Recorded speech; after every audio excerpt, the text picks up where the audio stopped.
J'ai réalisé 2633 photos hier, on les voit toutes ici. Elle s'arrête ici, à cette photo-là. Voilà, en bas. Je vais fermer. Voilà, nous sommes en présence de la toute première photo, shootée très exactement le 15/10/2014 à 16h06 13 secondes. Elle se trouve ici. Voilà la première série de photos.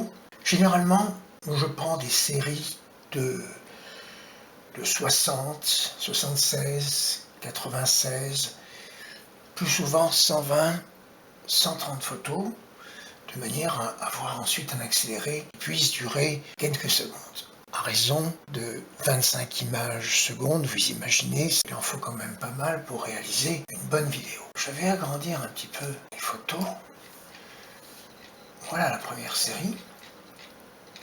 Alors j'ai pour habitude, lorsque je cadre le ciel, lorsque des images me paraissent intéressantes, je cadre. La plupart du temps, je dirais toujours, je balaye du regard le reste du ciel. C'est-à-dire, j'observe autour de moi s'il ne se passe pas quelque chose de plus intéressant, alors que continue, je poursuis mes prises de vue. Là, par exemple, sur ma gauche, j'ai vu arriver une vague. C'est une véritable vague. Ce nuage, si on l'observe bien, est une vague, parce que nous avons ici la lumière qui passe au-dessus par le soleil, qui est éclairé, et tout le nuage se situe en dessous. Donc c'est une véritable vague qui avance. On peut le voir d'ailleurs si je fais défiler. La vague avance assez rapidement. Je vais en venir. Donc là j'étais sur la vague, je regardais toujours autour de moi, j'ai repris ma vague sur un autre angle, j'ai fait basculer mon appareil photo, je me suis rendu compte d'une chose, il y avait quelque chose de très intéressant dans le ciel. C'est au milieu de tous ces nuages, il y a ici un triangle qui laisse entendre que c'est le ciel, or ce n'est pas le ciel. Ce sont des nuages qui ont pris la couleur ambiante du ciel bleu.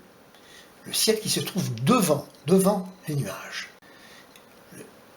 Cette partie du nuage où il n'y a pas de vapeur devient bleue. Nous allons poursuivre. Alors pourquoi on s'aperçoit ici, voilà, elle est là. On va s'apercevoir ici que ma série va être interrompue. 2, 4, 6, 6, 1, 2, 3, 4, 45 images. Bon, c'est pas mal, mais 45 images, c'est très peu pour avoir une belle séquence. Mais on s'aperçoit que j'ai interrompu, en balayant le ciel sur ma gauche, qu'il se passait quelque chose de très intéressant. C'est là que j'ai d'abord cadré pour repérer intéressante, troublante. Ça ressemble à une demi-lune. J'ai d'abord cadré cette image, j'ai zoomé pour obtenir cette chose-là. Et j'ai ensuite pris ma série de photos de manière à pouvoir avancer, pouvoir observer. J'ai encore zoomé une seconde fois pour avoir des plans différents. J'élargis parce que je trouvais cette partie-là intéressante. C'était vraiment les nuages, si vous observez bien, vous le verrez sur la vidéo. J'ai poursuivi. Alors, je l'ai balayé. On va revenir sur l'ensemble des photos. Voilà, j'ai encore zoomé. J'ai pris une autre série de photos. J'avance, je balaye et je reviens devant. Ces choses-là se passaient dans mon dos. J'ai repositionné mon pied de caméra au départ, comme au départ, un peu plus sur ma droite, et je me suis mis à photographier et même filmer cette partie du ciel. J'avance, j'étais en train de photographier ce nuage, il est très beau, très intéressant, mais là j'ai vraiment interrompu aussitôt la prise de vue. On va s'en rendre compte tout de suite. 12 photos, 12, 13, 14, 15 photos, vous voyez. 15, 16 photos, c'est pas suffisant pour une séquence intéressante. 12 photos, c'est même pas 25, c'est même pas une seconde. Donc, ce n'est pas possible. Pourquoi? Parce que sur ma gauche, j'ai vu sortir des nuages. Ici, on les voit. Je vais agrandir. J'ai vu sortir 3 pointes, ces fameuses 3 pointes qui se trouvent sur la vidéo. Mais lorsque j'ai positionné mon pied de caméra, j'ai fait ma mise au point, avant même de démarrer cette première photo, celle-ci, tenez, on va se rendre compte, je l'ai prise 16h57 et 51 secondes. La dernière de cette série nous permet de voir ces ombres étranges apparaître dans le ciel. Voilà. Et ensuite, je suis reparti sur ma droite. J'ai arrêté cette photo à 17h04. Voilà la série que j'ai interrompue, elle est là. Et j'ai démarré ici. Et j'ai terminé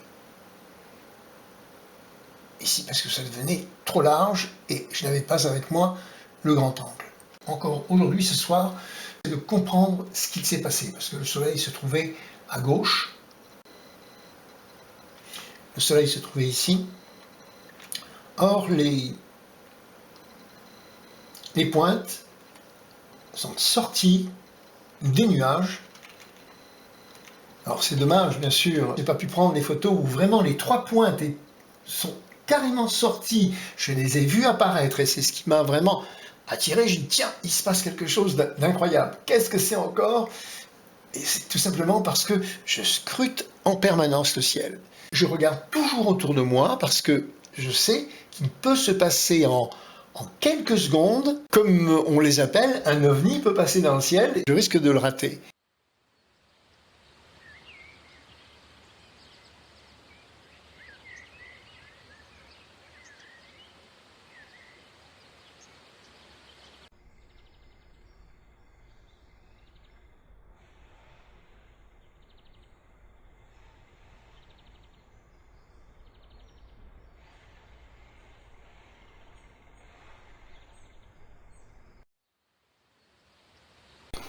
J'arrête de photographier cette partie parce que sur la gauche il y a quelque chose de très surprenant que je vais aussi filmer image par image. Mais je suis en plein dans le soleil donc il va falloir faire de l'image par image parce que cette caméra ne prend pas. Ici j'ai quelque chose d'intéressant. Voilà, je vais prendre image par image.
Voilà, j'espère avoir été suffisamment explicite dans la manière dont je prends mes photos et comment souvent je me trouve en présence de phénomènes surprenants. Je vous dirais que si vous passez 2, 3, 4 heures, 5 heures comme je le fais à scruter le ciel, il y a de fortes chances que vous puissiez vous aussi, si vous avez un appareil photo sur pied, il y a de fortes chances que vous puissiez réaliser aussi des photos de phénomènes très surprenants.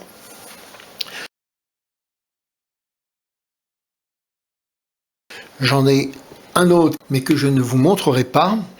Il est sur l'autre écran. Je vous le réserve pour plus tard.